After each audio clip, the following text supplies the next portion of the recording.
welcome to This Is Now. We begin with a live look out over Hilo Bay. This is Coconut Island to be specific, as the hills of Hilo are still shrouded in clouds. The good news, Tropical Storm Calvin is no more, as it was just downgraded to a post-tropical cyclone within the last hour. Now, thankfully, it fizzled out as it neared the state, and the impacts were very minimum.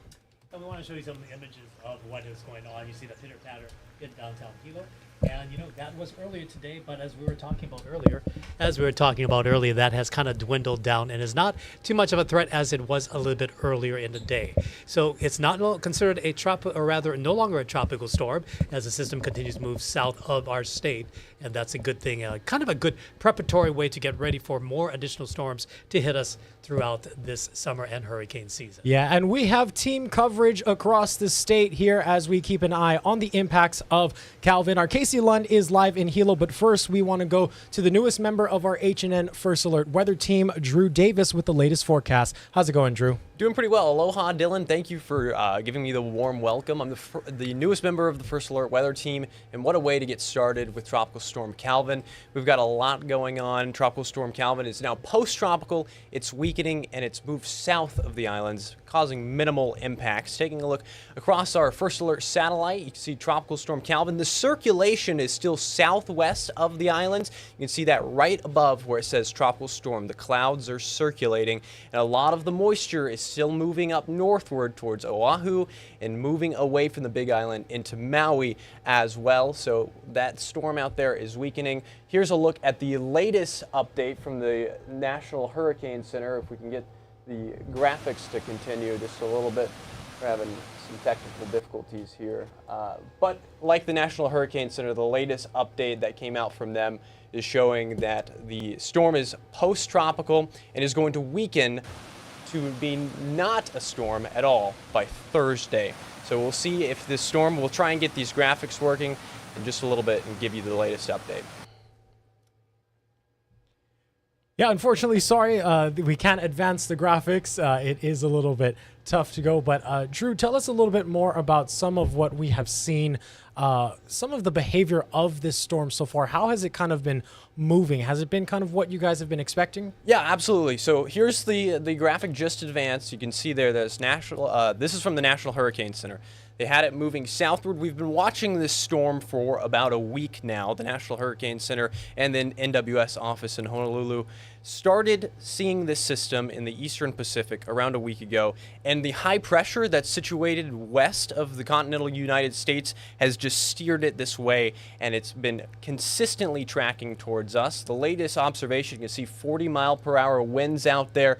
Wednesday continue to weaken to 35 miles per hour, and it won't be considered post-tropical anymore by the time we get to Thursday. We still have a little bit of concerns out there. Here's our first alert threats.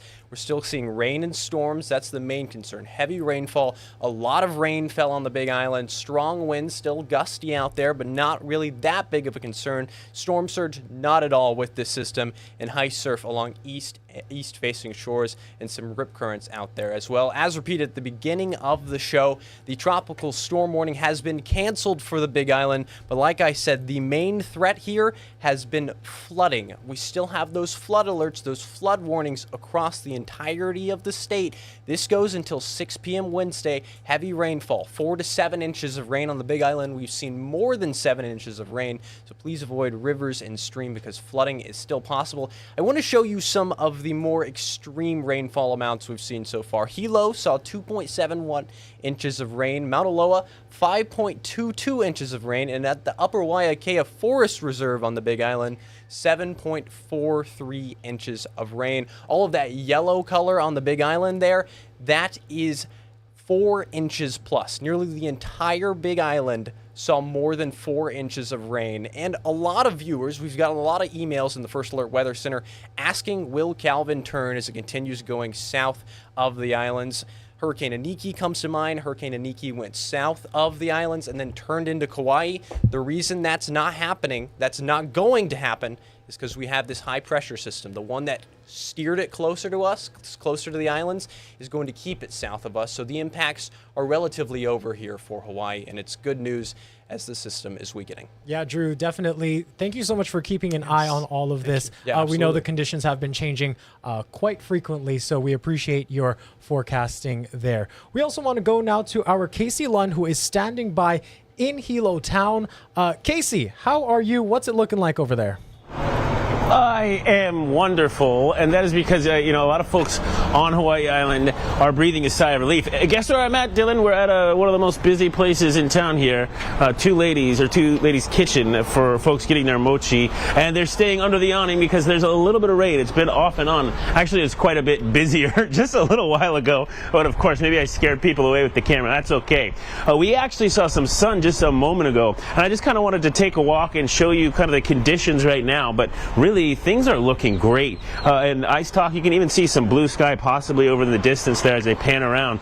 And we talked to the mayor, Hawaii County Mayor Mitch Roth, who yesterday took some precautions and made sure that he was trying to keep employees safe, out of harm's way, off the roads.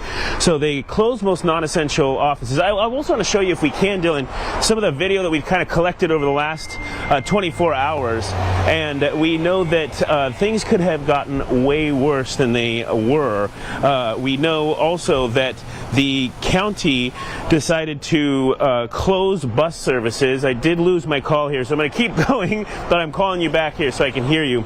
But we also know that, and I've got you now, we also know that those bus services are going to continue to be canceled throughout the day. I talked to a couple of people who are kind of upset about that because they weren't sure that was happening, or they didn't know about it, and so it was kind of a little bit of an inconvenience, but many people also understand that decision was made to, again, protect those employees and just err on the side of caution. So bus services should be resuming tomorrow, but again, we know that things could have been way worse. It's very warm. You see, I don't have my jacket on. I don't need an umbrella.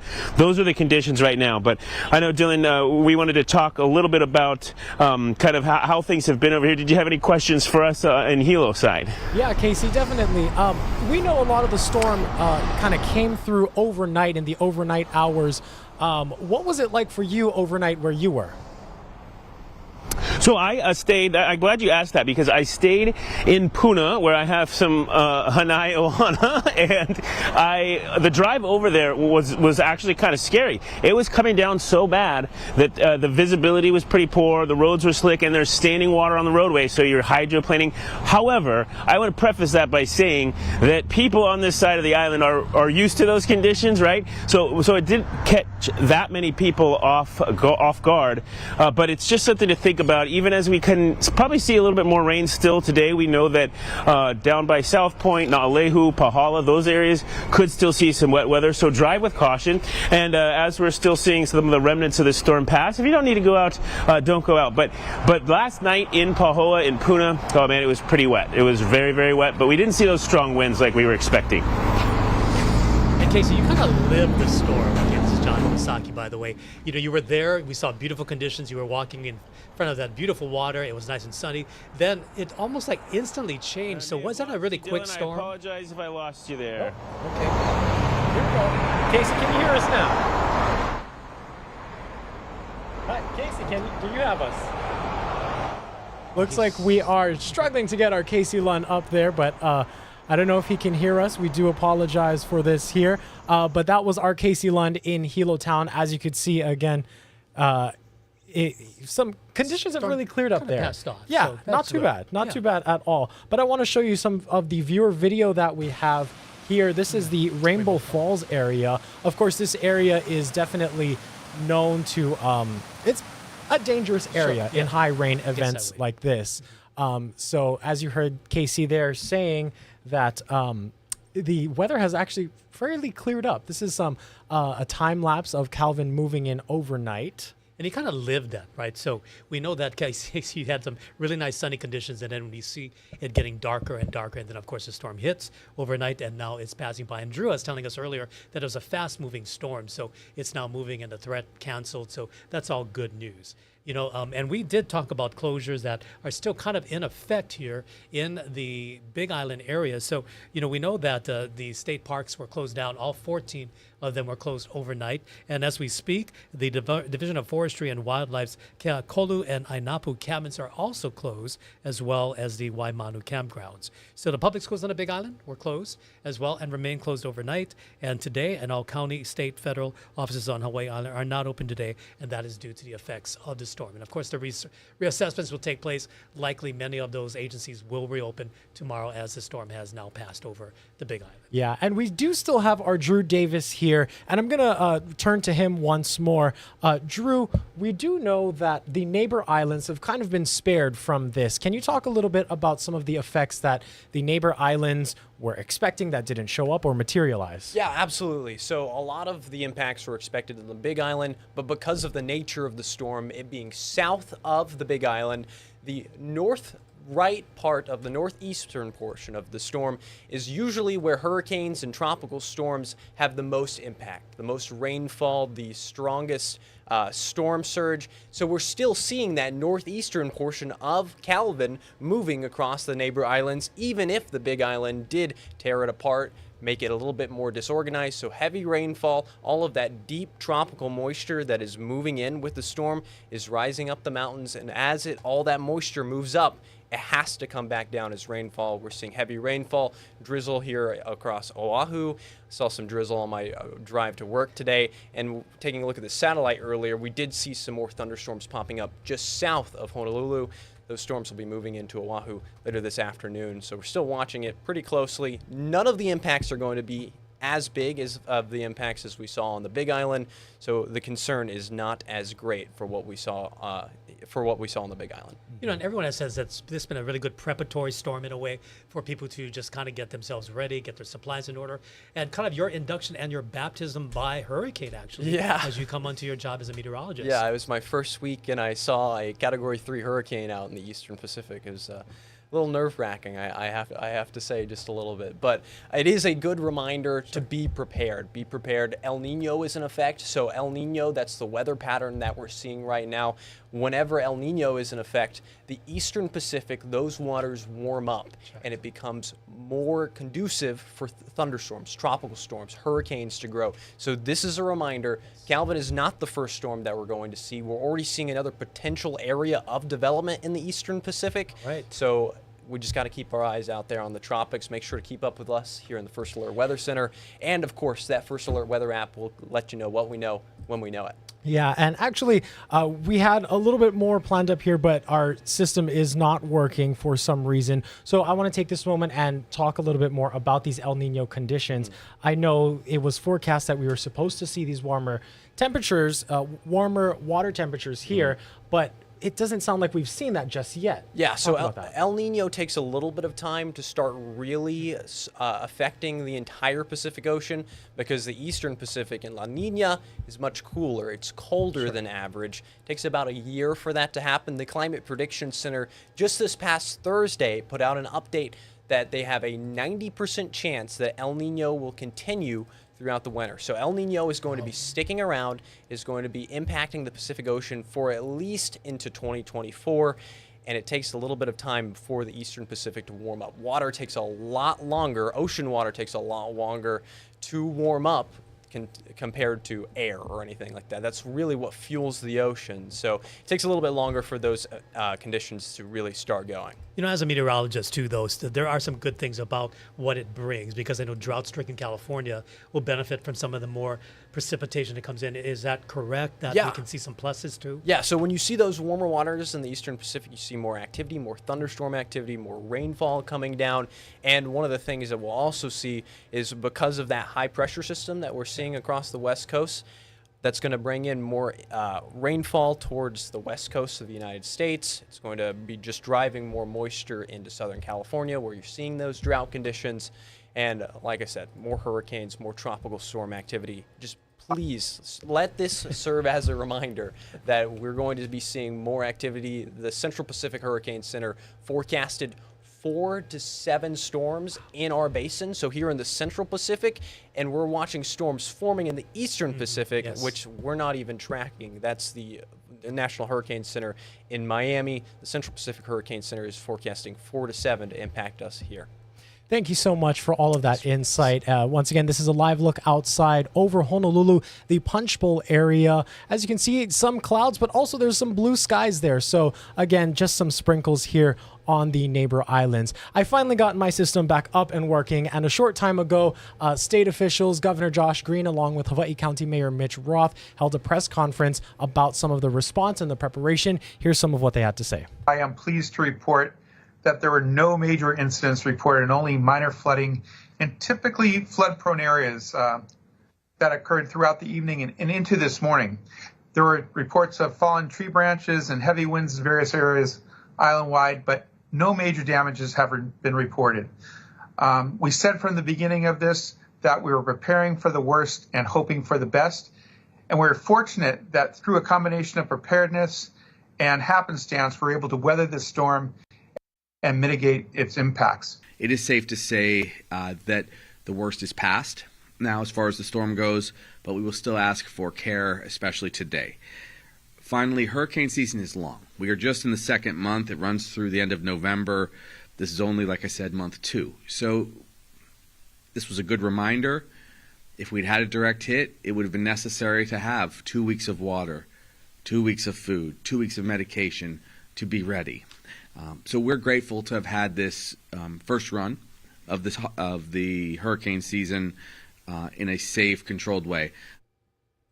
Yeah, again, the good news is we seem to have been spared from the worst of Calvin. So thank you for sticking with your Hawaii News Now First Alert weather team, and we will continue to keep an eye out on all the activity from what's left of Calvin as well as the other storms in the rest of the season. And of course, our Billy V was out in East Honolulu earlier this morning to check out the conditions there, and he filed this report.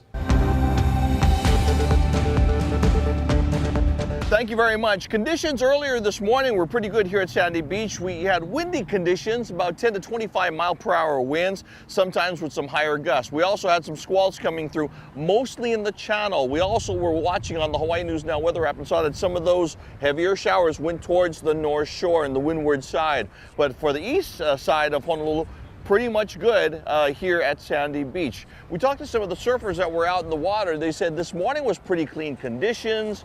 The waves are a little bit on the larger side. Of course, some of that is the energy from Calvin. They are enjoying the waves, but this is going to get a little bit more scrambled with the rip currents and of course with the energy from Calvin as Calvin gets closer to the island of Oahu. Once again, from Sandy Beach, let's get you back into the station with more from This Is Now. And take a look at more viewer images sent into our newsroom. This shows the gushing waters at Rainbow Falls in Hilo. Of course, this spot is known to be quite dangerous during heavy rain events. Over on Maui, this video showed some of the blustery winds that blowed through Kihei. And this is a time lapse from Hilo of Calvin moving through overnight. We'd love to see what conditions are like in your neighborhood. Be sure to send them to us on Burst. You can find more details on how to do that on our website.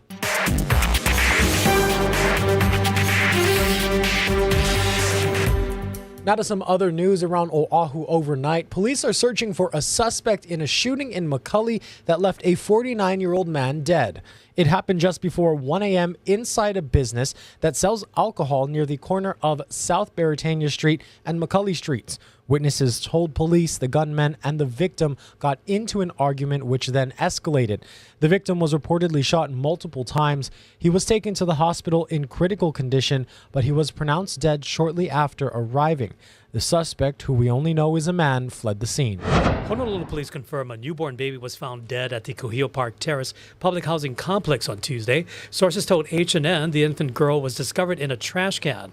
Honolulu Emergency Medical Service pronounced her dead at the scene. HPD says the mother was admitted into a nearby hospital. Police say they are currently investigating the case as, quote, an unattended death. The civil deal stemming from a sex assault claim between a woman and 2 former St. Louis football players is now held up in court. Lynn Kawano reports. The judge wants more information from both sides after St. Louis claimed the boys should pay more. The attorneys for St. Louis School are questioning the details of a civil settlement involving 2 of their former star players. quarterback Jaden DeLora, who now plays at the University of Arizona. Oh, it's stoned at the 2-yard line, and it's Latu again. And Kamoi Latu, a defenseman for the University of Wisconsin. The Hawaii players made a deal with the woman who said they raped her in 2018 when she was underage in the stairwell of the school parking garage after the ILH championship game. The criminal case was handled in juvenile court, but the civil case is still in limbo. At a hearing Tuesday morning, the attorneys for the boys and for the victim told the judge the undisclosed settlement was reached in good faith and should be approved. That would leave the school as the sole defendant, likely having to pay more. The school's attorneys objected to the deal, and the judge ordered the boys' families to turn over financial records, including tax documents. St. Louis is saying, you're only coming after us, the institution, because we have what we call deep pockets. It's a good argument for St. Louis to make because the boys and their parents now have a duty to produce financial information that they would not have normally had to provide if all of the parties settle. In court, it was revealed that DeLora makes approximately $8,000 a month and got a free car through the name, image, likeness program. Latu made $17,500 last month alone. The judge is giving both sides until August 4th to provide the information. She could make a ruling after that. I'm Lynn Kawano, Hawaii News Now. While we are learning more about the soldier who crossed the DMZ zone into North Korea, there are still many questions surrounding his actions. NBC's Alice Barr has more.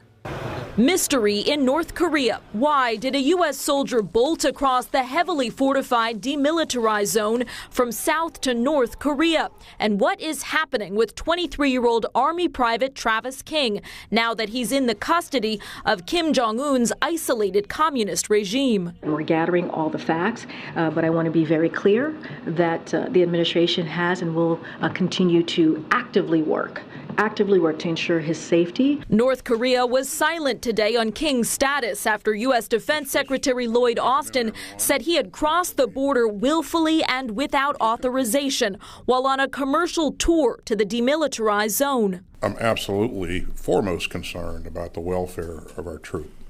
And so we will remain focused on this. A tourist from New Zealand said she witnessed King take off running. But then he just didn't stop, and then the soldiers reacted and chased after him. But he was really flying. King's mother telling ABC News, quote, "I can't see Travis doing anything like that."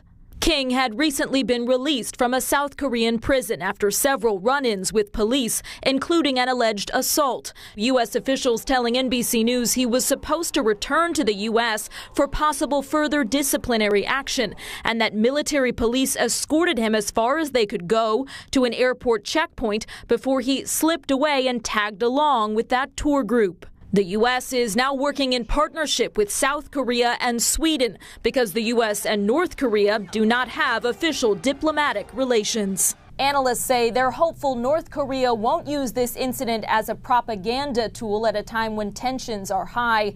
Just yesterday, North Korea fired 2 short-range ballistic missiles into the sea.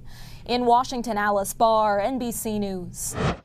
Let's end today with another live look out from a different view of Hilo Town. This is above the Pacific Tsunami Museum there in Hilo. The clouds are slowly moving on by. And again, thankfully, no severe impacts from Calvin. And once again, the warnings, the tropical storm warning has been dropped, so we can breathe a little bit of a sigh of relief. Thank you all so much for watching. This is Now. Have a great rest of your day.